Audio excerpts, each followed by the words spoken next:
welcome. Glad to see you again. This is going to be a kind of a show bag from the Dark Dungeon Festival and then combined with a Caught in the Wild. They're all Caught in the Wild basically because I bought them there. But the second part is going to be classic albums I got from record stores in the neighborhoods mostly. This is the, as you can see, Phantom Lore bag, frog or a toad on a goose. You know what territory we're going to get into. Dungeon Synths, mostly all of it in the first part. Went to the Dark Dungeon Festival 2 2024. I bought the tickets. Sorry, we're listening to Negative Plane, the pact from last year. I'm going through. We bought the ticket, or I bought tickets in the sense that there would be some black metal present, just like last year. The first night, Friday night, was black metal, and then a Dungeon Synth Saturday. Now it was all Dungeon. So yeah, we went anyway.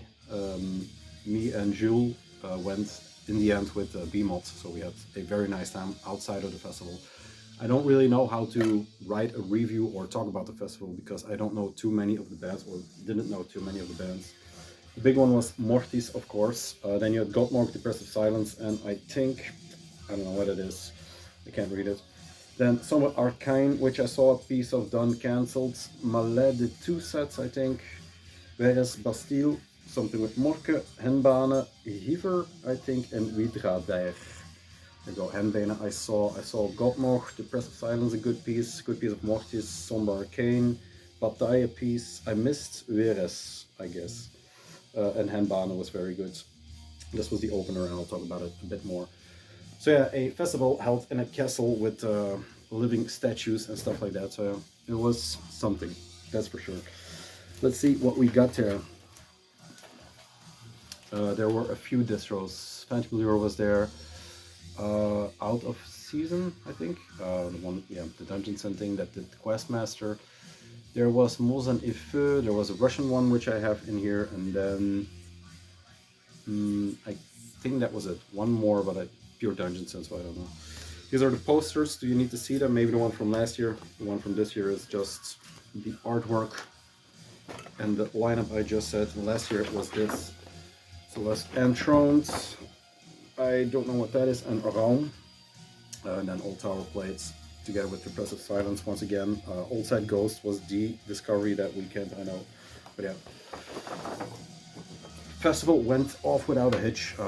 Just one cancellation, the rest was perfectly in order. They had a magnificent beer shop present that sold awesome beers, craft beer in bottle and can, but yeah, cheaper than the not so great beer they had upstairs.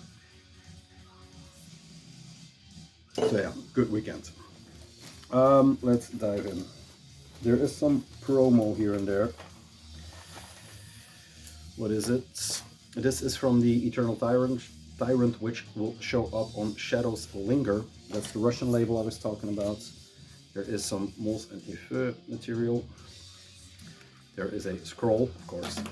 There is a bracelet. Jesus. And then there's a CD from which I bought a tape. This is from Antique Records from France that does Vehemence and stuff like that. Pas Froid, I need to discover. So there is the promo. Great guy, he was the Hiver, I think it's called, but I'm not sure. Since it's written in that font, we tried to look it up, but yeah, I'll talk about it in a minute. Shadows Linger, like I said. Yeah, stickers, you get it. First tape is this one, and it's called, it's not for me, it's for I think Diabolical Vitriol, I don't know how the guy is called, but he mailed me and he said, hey, grab me the tape from, I think Hiver, once again, sorry. The one with the kitten on the cover, so I was a bit confused. But this is the same guy that plays in Vehemence and that also did the Passéisme, which I will talk about a bit later. This, I haven't heard it. It's supposed to be pure Dungeon Synth. He had leather shoes with curly tips, he had a big hat, he had a tape that he put on, and he was telling stories in French, so I was a bit lost, but yeah. There were 60 copies made of this, something like that, and then whatever didn't sell at the festival was going to be destroyed, so this is also not on anywhere on digital form, but yeah. Signed and dedicated. There you go, Mr.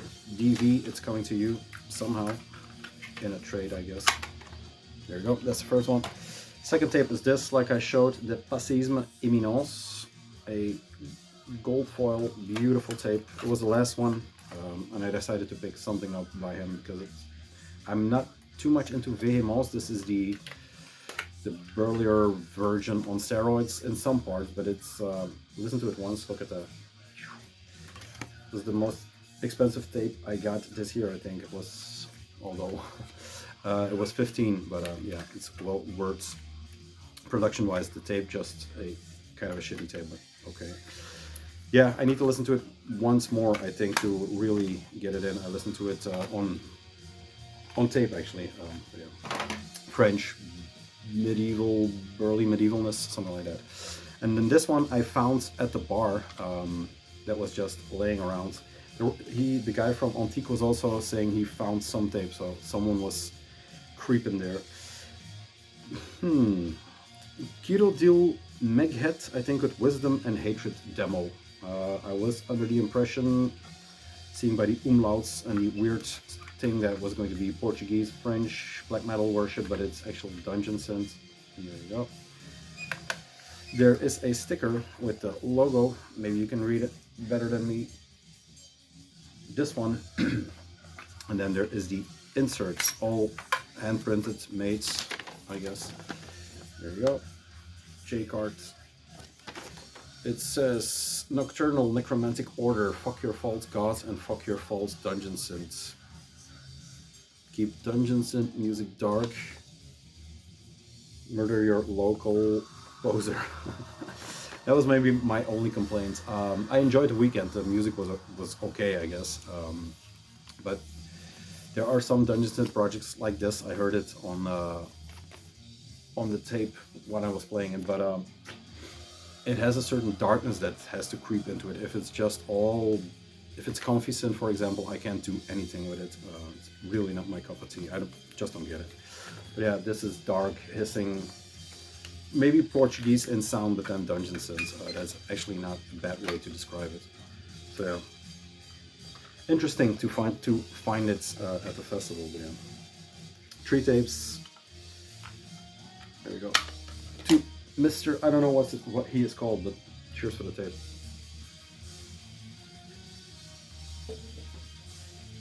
Okay. First one. I'm going to talk about this one first, so I can put it on after this one. This is Eternal Tyrant. Is it done? No, one more song. This is Eternal Tyrant on the Shadows Linger label. He had a bunch of vinyl the first day and then a million tapes the other day. But I was missing this one. I have the other Eternal Tyrant, and it is a English band that has links to some of my favorite labels there. It is a dungeon synth / black metal project in the sense that it has 2 releases. This is a dungeon synth, obviously. There is one more, I've written it down somewhere. A Dark Dream, which what came out on Spiritual Disease. That's how I got to know them. The vinyl version was done on Livre Mortis. Those are the 2 pure dungeon synth projects.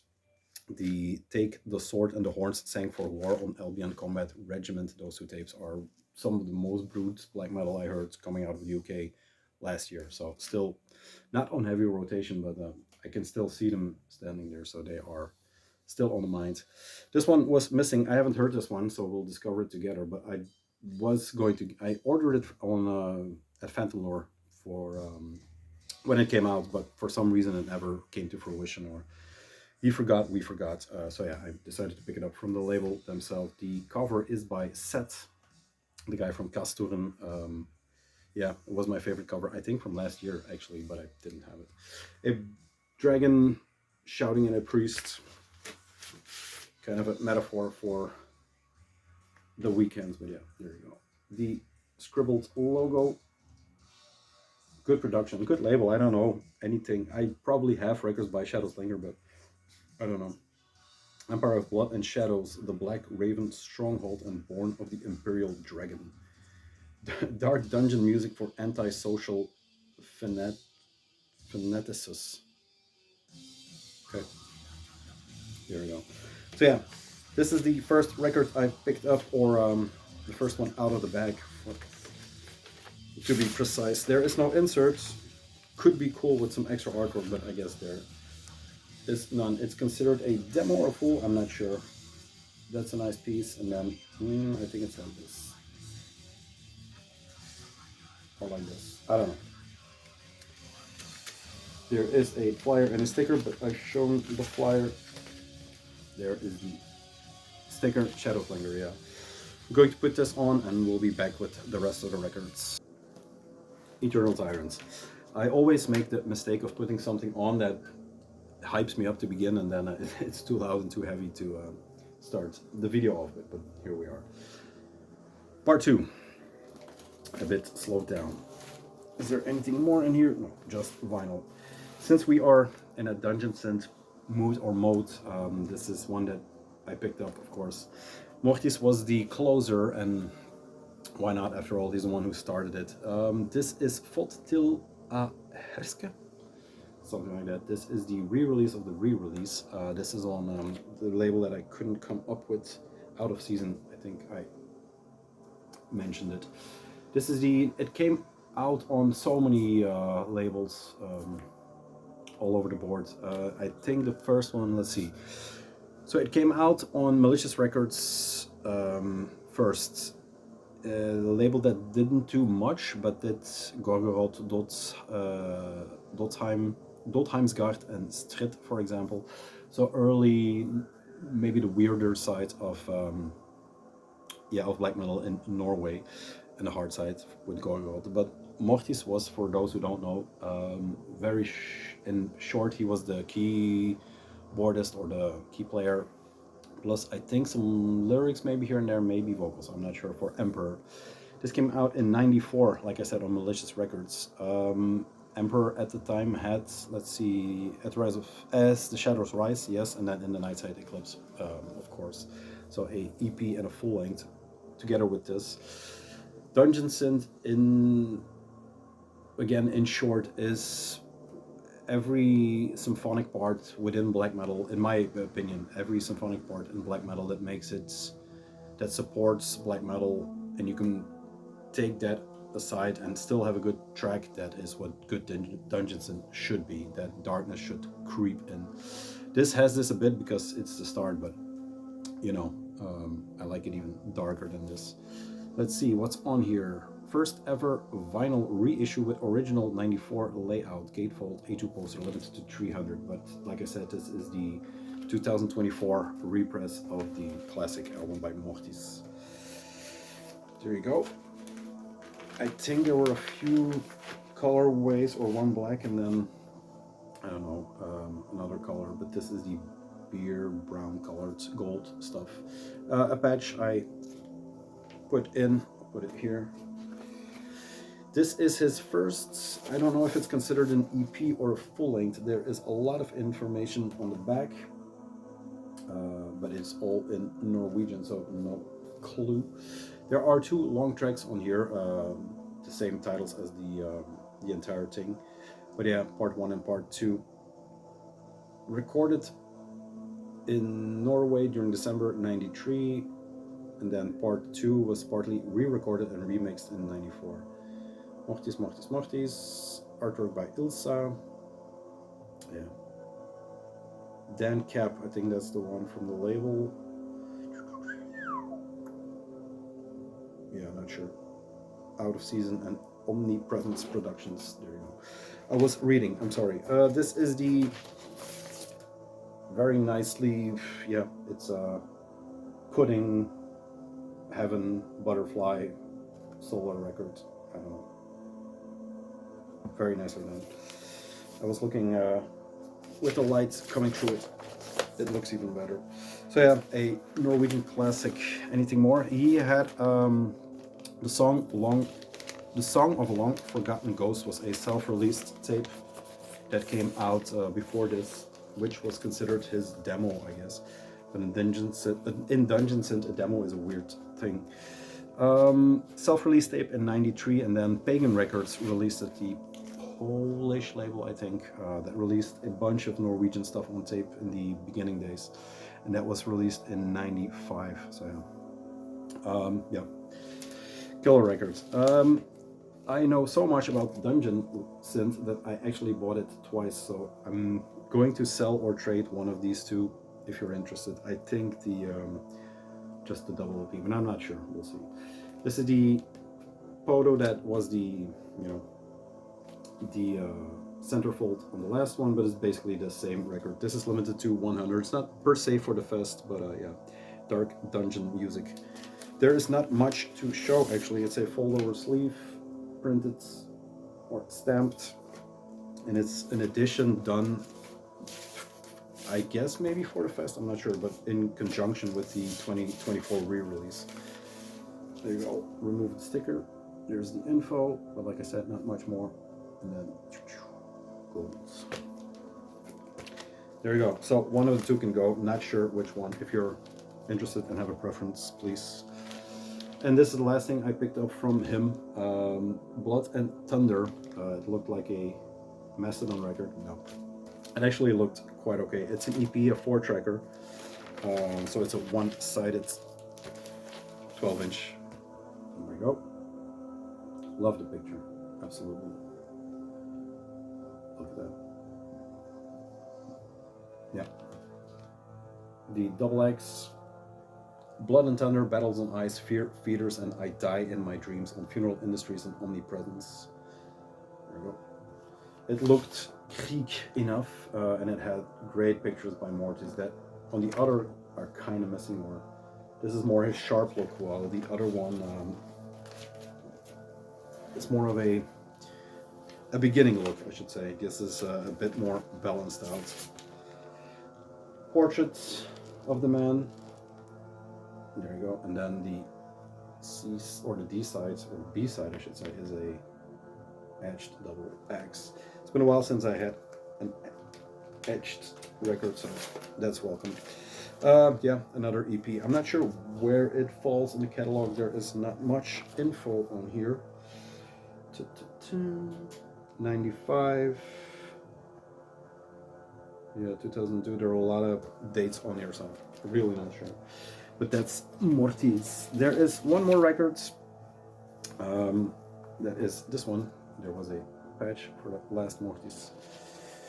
Put that in later. There was one record, the first one I pulled, and it was only there was only one black metal record in the building, I think.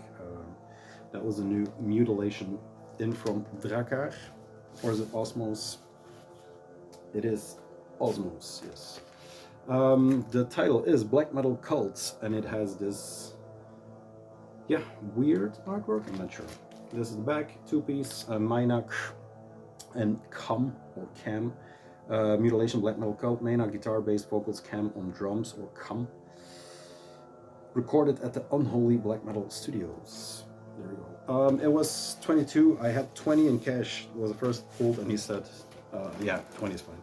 So I guess it's the cheapest I will ever find it. It is a single sleeve, 12-inch, flooded. So it looks nice. It is a weird choice to have the Satanic Temple US Baphomet on there, but there you go. Yeah, it looks better in real life. They play perfectly with the spot claws, so it works out. Let's see. What they did, in my opinion, is create a good record. The Dungeon Synth. They couldn't create a record everybody would love, but it's kind of well received, I should say, in general.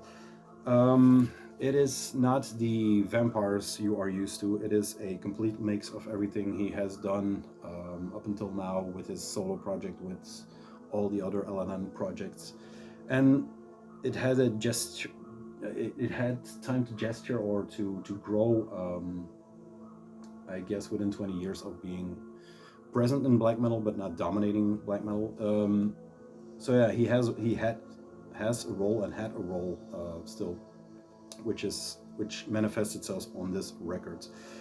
There are 6 tracks on here. Black Metal Cult, Hominicide, From the Plains of Ice and Dead, Inside the Cursed Necropolis, The Fall of Islam, and The Mirror of Disillusion.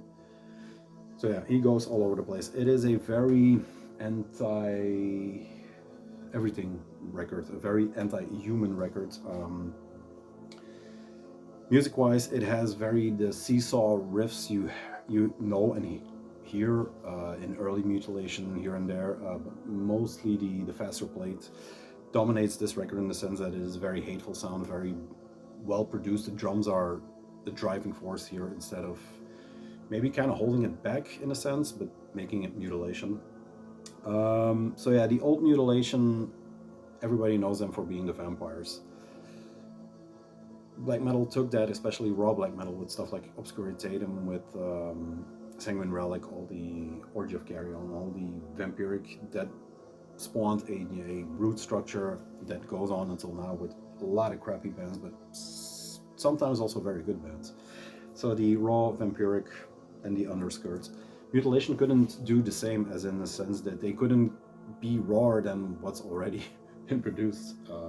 So they went back for I guess a more heavy sound, or their most heavy sound. It gets a lot of comparisons, or style-wise, to Marduk.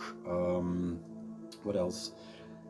It plays with the aesthetic, or the musical aesthetic, from early 2000s black metal, French black metal, like Antius Svart, and it has links to maybe even Catharsis, the chaotic, all over the place. But like I said, the drums are the major push in this thing.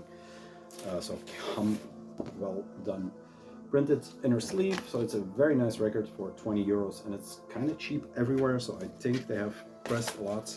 There is a black version, there is a white version. This is, of course, the black version.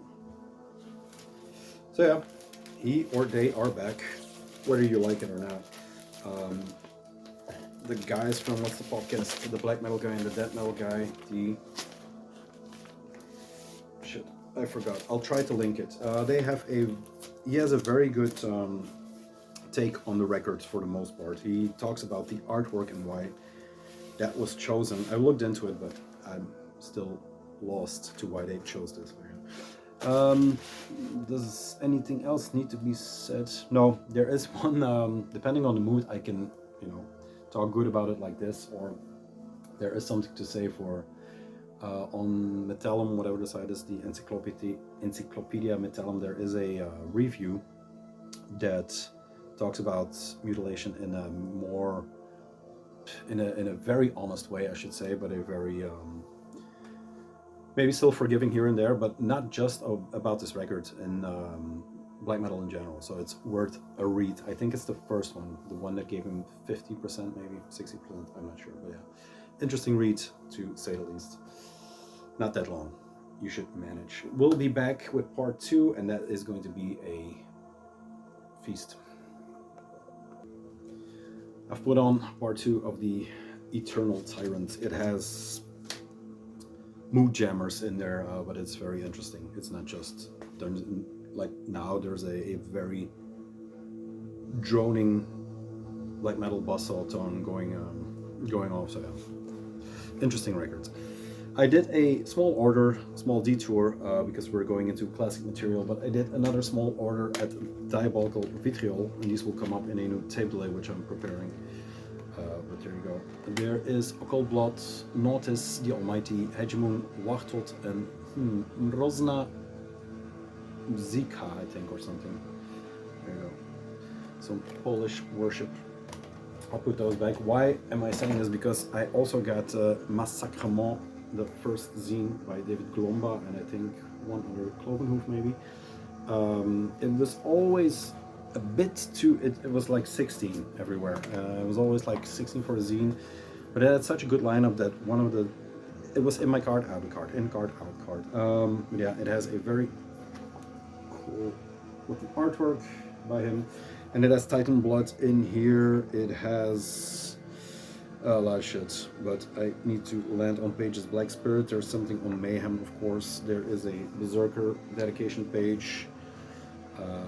Yeah, the Titan Blood is interesting. There's a very big piece on, or an interview on Terratur, and then a very big piece on Mr. Timo Ketola, the Black Pen, which is a very interesting read. Aidosto, Apocalyptic Raids, Mare, so yeah, there's a lot in here. 13 Moon, Goblin. Yeah, it is. It has a lot of. It has something to do with mushrooms, also, but yeah, very worth picking up. We'll get into mushrooms later. There was some promo in here from labels. He has dealings with Forbidden Sonority. There are 2 tapes in that stack.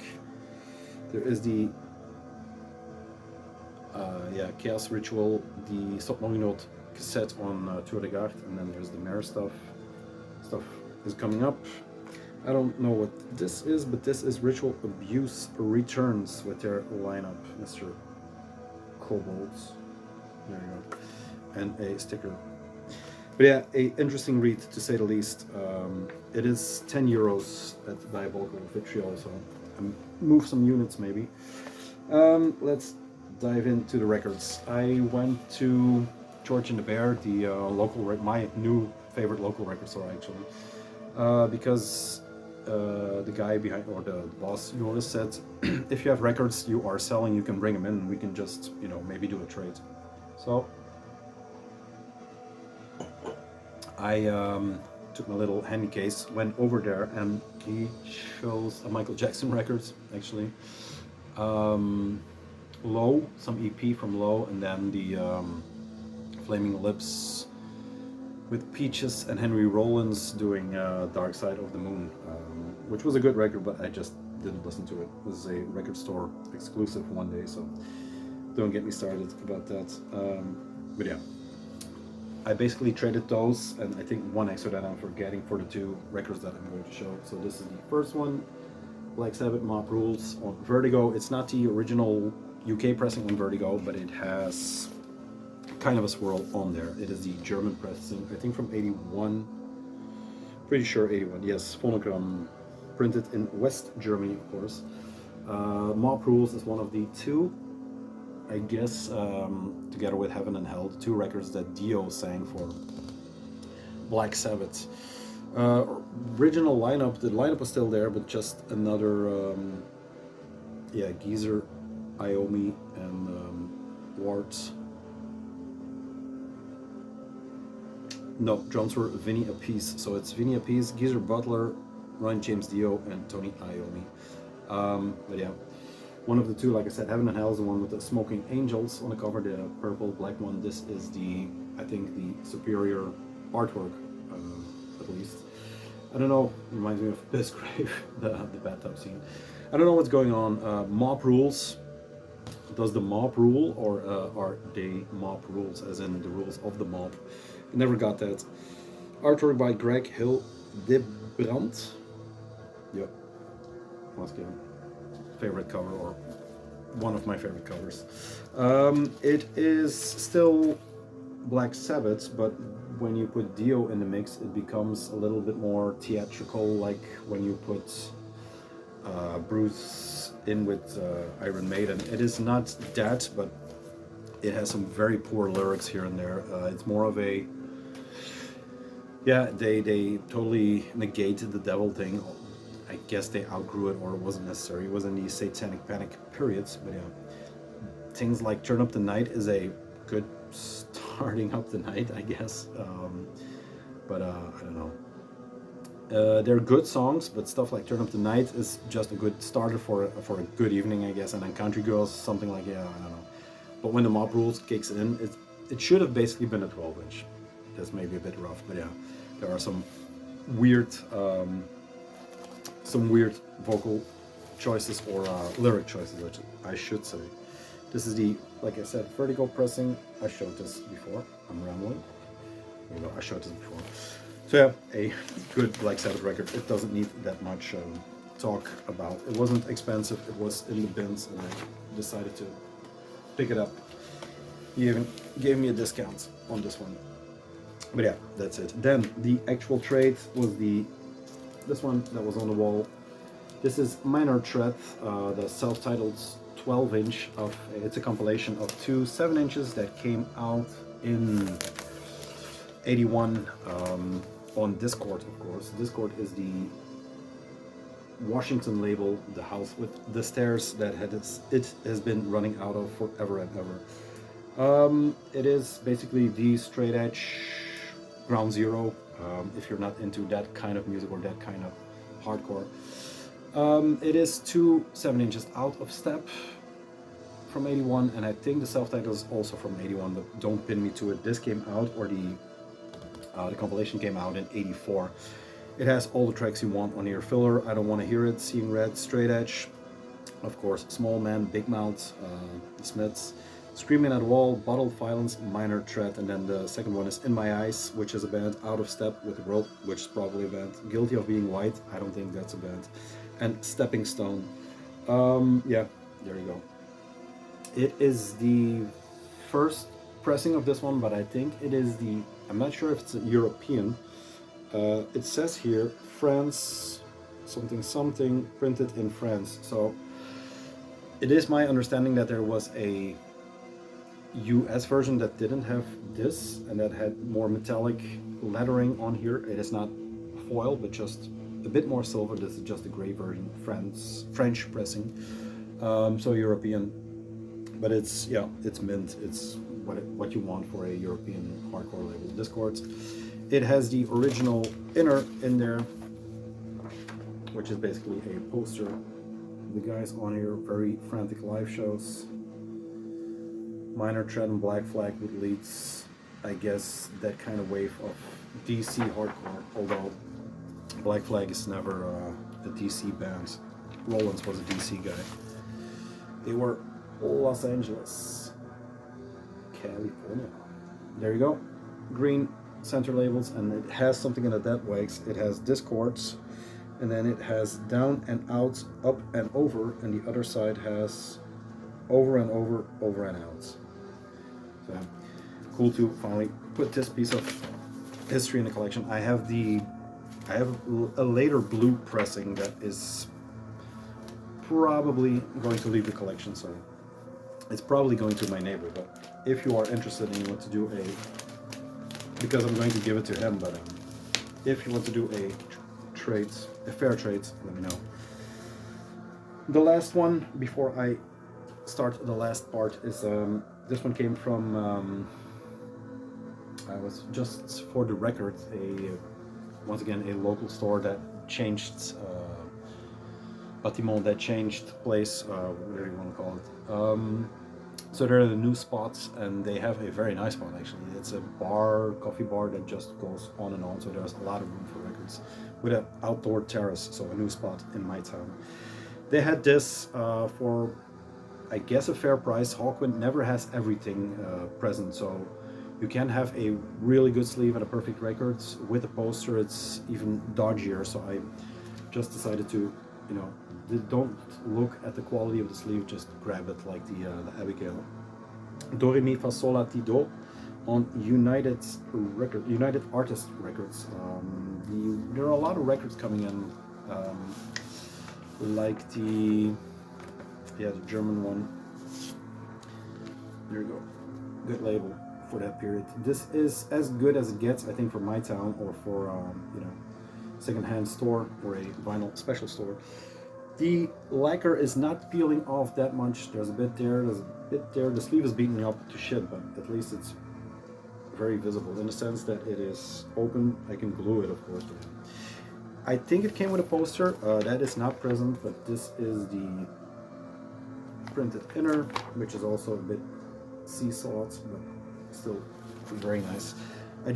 I haggled a bit. It was over 30. I got it for 27 euros, I think, plus drinks, which were on me, so that's a good deal for both of us. This goes for more, actually, normally, if you have everything in good condition, but the vinyl, like you can see, that's why I was showing it off. It is immaculate, in a place unbelievable. A great 70s start of Psych English. This is their second full length.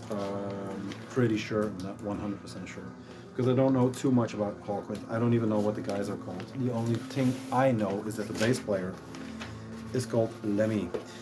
So this was Killmister's band before he was in Motorhead, or before he started Motorhead. Yeah, this doesn't help. Dave Brock and Nick Turner, I see. I think that's the two guys. There's one more. Del Detmar is on here, and then F. Kilmister, of course. Yeah. Very nice records. I have a Velikin. It's one of those records that I just bought for nights like, you know, tonight's. I have some people coming over. And we're not listening to black metal the entire night, so this will go on. I didn't have to put it in. That's it. We'll be back for one more thing, and it's going to be black metal, I swear. Yes, last part. I lied. It's not black metal. Kirodil Meghet, I think. I put this on just out of sheer laziness because that means I don't have to.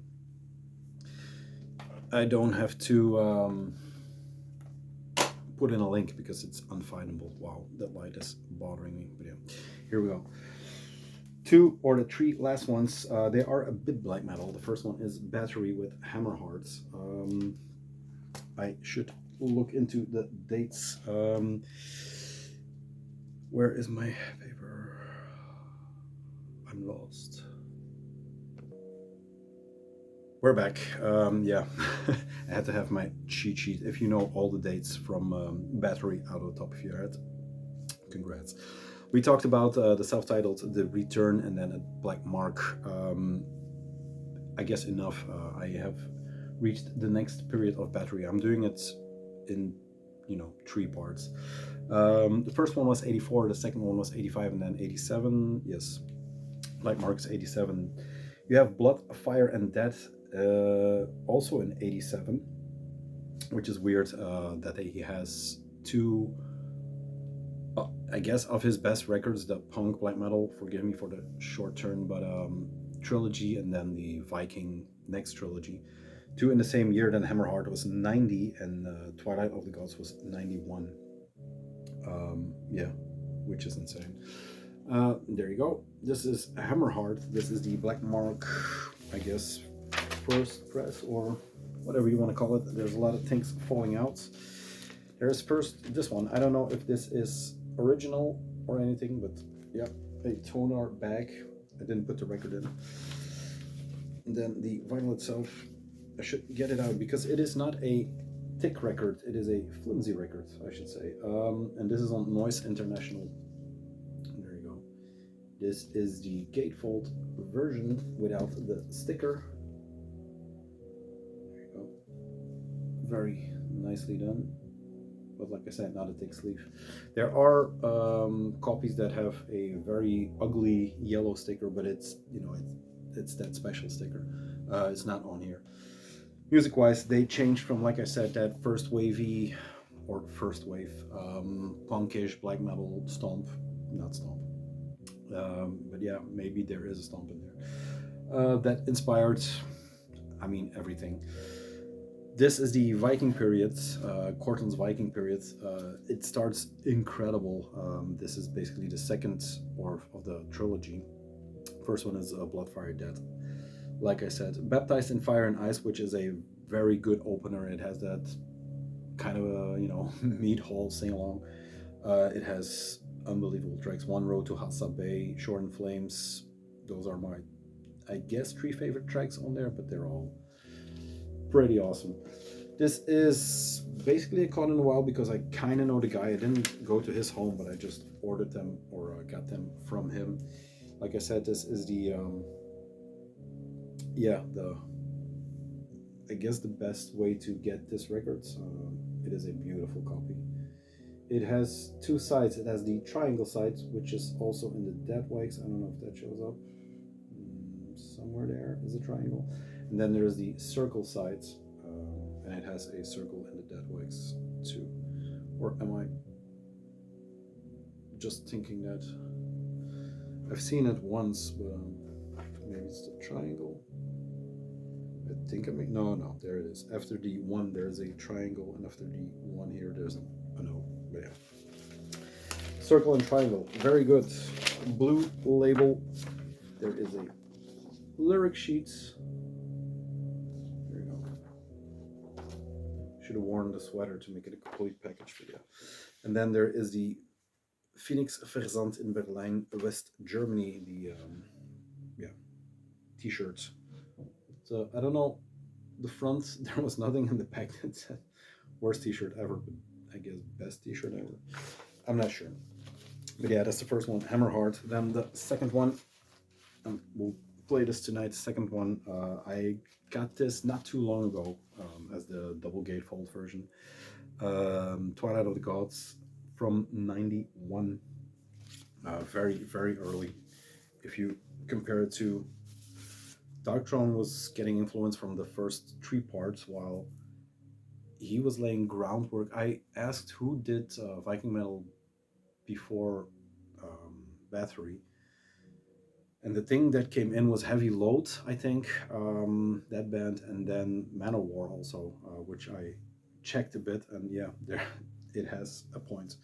This also has the Turner bag, which makes me presume it's the guy putting them in. This is the Black Mark Productions, produced by Boss. I'm handling it securely. This is also a single sleeve flimsy one. Well, the other one was a double. It has the printed inner. There you go. This has a yellow sticker, but I didn't take it off. There you go. Lyric sheets. And the record is just a black, but not a thick one. It's a flimsy one. I have the 2012 repress on double vinyl for sale. I'm thinking about putting it for sale because it is a bit thicker in vinyl, a bit warmer in sound. But yeah, we'll see what we'll do with that. The last thing I got for you guys is one that I've been looking for. I'm going to need a drink. If you don't know what we are drinking, it is the same color as the record. It is Oval. The last thing I got, and I'll show the magazine first. These came in at the same time from the same country, both bought in Poland. This is Old School Metal Maniac, issue number XX3, so 23, I think, from 2022, the English version. This is basically a Sarcofago. There you go. Sarcofago worship magazine, but it has Volcano, Mutilator, Shakal, I think, Holocausto, Genocide, Panic, Insulter, and a bunch more. Grey Haze Records, which is doing, I think they're in here because they're doing re-releases of, I don't think Cogumelo Classics, but Sarcofago for sure, Grave Desecrator, and so much more. So yeah, a very wordy zine picking up. It is, like I said, it is basically a worship zine. There's a CD in here. I have no idea what this is. I'll put it there. There are some flyers in here which would explain maybe a little bit more, but no. Tribute to Sarcofago. There you go. I don't know what this is. Unborn, and then I have no idea. So yeah, but yeah, worth it. I'm sorry, there's still more stock. Just mail the guy, and then he will get it in your hands.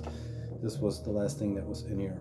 Speaking about Polish, this is a Scarecrow with the Optimum Maximo, the re-release of the re-release. I think the first one was on Nuclear War Now, and they changed the artwork to a bit darker cover because it's the picture, but the picture was, you know, taken in someone's living room or something like that. So it was much better. Yeah, there you go. Sarcofago. Sarcofago is a band that started in '85 by, I have to put my cheat sheet, Didi Crazy, the drums, and Butcher. And together with Gerald Incubus Minelli, that's the name part, they founded Sarcofago, a band that was, yeah, like I said, 85 for Brazil. A lot of bands started in '85 in Brazil. They were all, by chance, put together on a label called Cogumelo Records or Mushroom Records from there. Belo Horizonte, Minas Gerais, I'm not sure how to pronounce it. They had a record store there, which is still a record store, I'm not sure, but yeah, a Brazilian record store that saw what was happening there.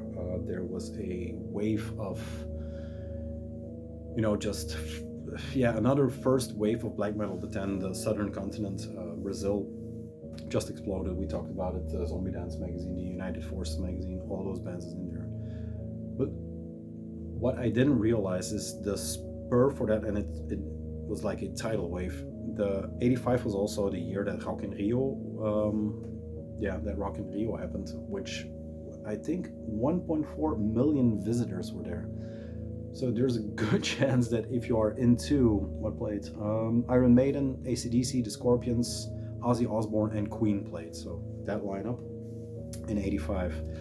So a lot of bands or a lot of young kids saw that, but in 85 Cogumelo changed to a label. It attracted a bunch of, or all the bands that were playing, that's, yeah, that melting pot of Finnish hardcore, especially these guys, hardcore punk, that would also influence something like Beherit or the war metal stuff, to the first Scandinavian scene, Bathory, for example, Celtic Frost, from the Central European stuff.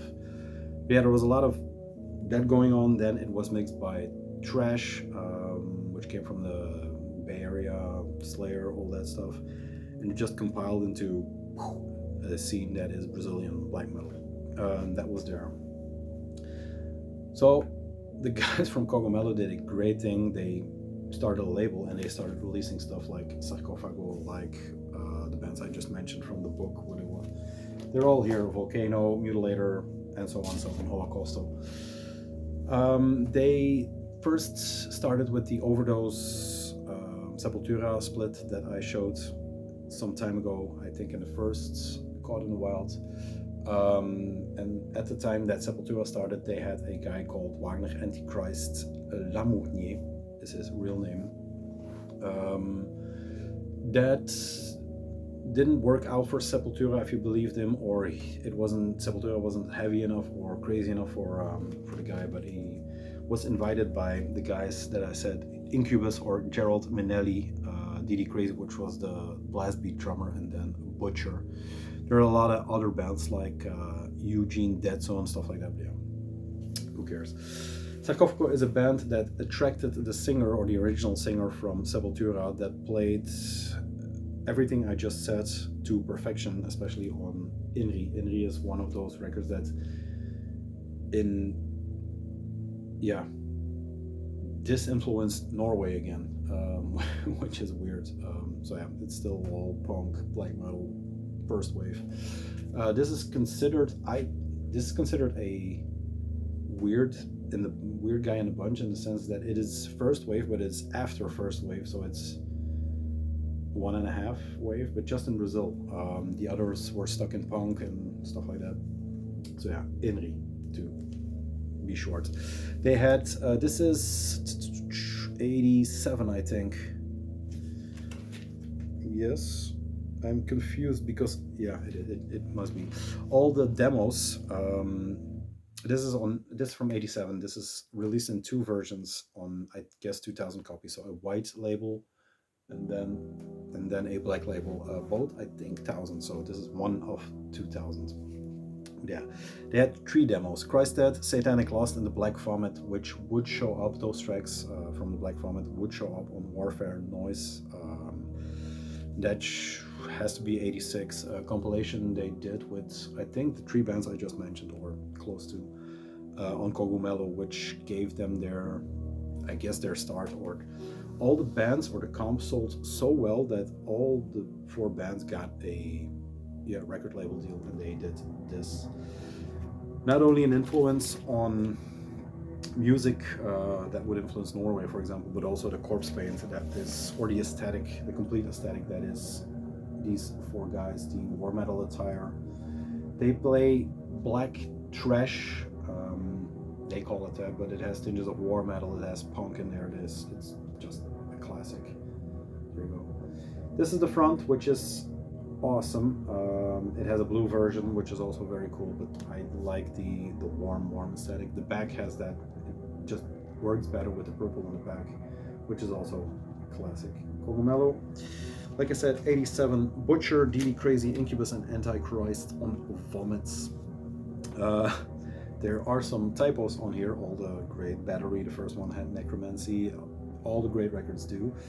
So side A is the Site of Ascension, Satanic Lost, Desecration of a Virgin, not A, Nightmare and INRI with points. Then Site of Fall, Christ Dead, Satanas, Ready to Fucky, and Death Trash, The Last Slaughter is the end track here.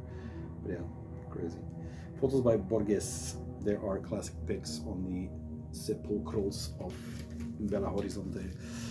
They had a few, this is considered their first full length. They had a few full lengths. This is the white label. There we go. And on the center label, it is it ready to F? Yeah, it's ready to fuck on the center label.